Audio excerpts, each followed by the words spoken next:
وَإِذْ قُلْتُمْ یا موسیٰ، اور جب تم نے موسیٰ علیہ السلام سے کہا، لن نؤمن لک، ہم ہرگز تجھ پر ایمان نہیں لائیں گے، حتی نری اللہ جہرۃ، یہاں تک کہ ہم اللہ تعالیٰ کو اعلانیہ دیکھ نہ لیں، فَأَخَذَتْكُمُ الصَّاعِقَةُ وَأَنْتُمْ تَنظُرُونَ، اور تمہارے دیکھتے ہی دیکھتے تم پر بجلی گری جس نے تمہیں ختم کر دیا۔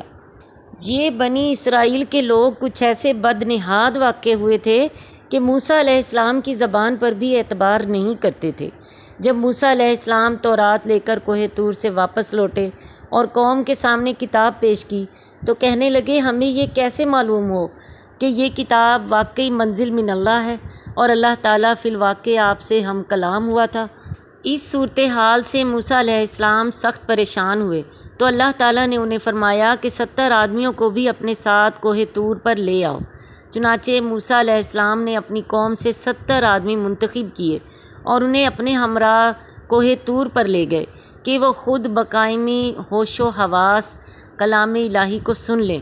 پھر جب انہوں نے کلام الہی سن لیا تو کہنے لگے، موسیٰ علیہ السلام، پردے میں سننے کا ہمیں کچھ اعتبار نہیں، اور ہم تو جب تک اللہ کو صاف صاف دیکھ نہ لیں تمہاری بات پر اعتبار نہیں کریں گے۔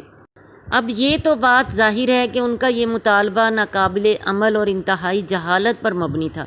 موسیٰ علیہ السلام جب خود بھی اللہ تعالیٰ کی تجلی کی تاب نہ لا سکے اور بے ہوش ہو کر گر گئے تھے اور پہاڑ بھی ریزہ ریزہ ہو گیا تھا تو بھلا یہ کس کھیت کی مولی تھے؟ ان کے اس مطالبے پر ان پر بجلی گری۔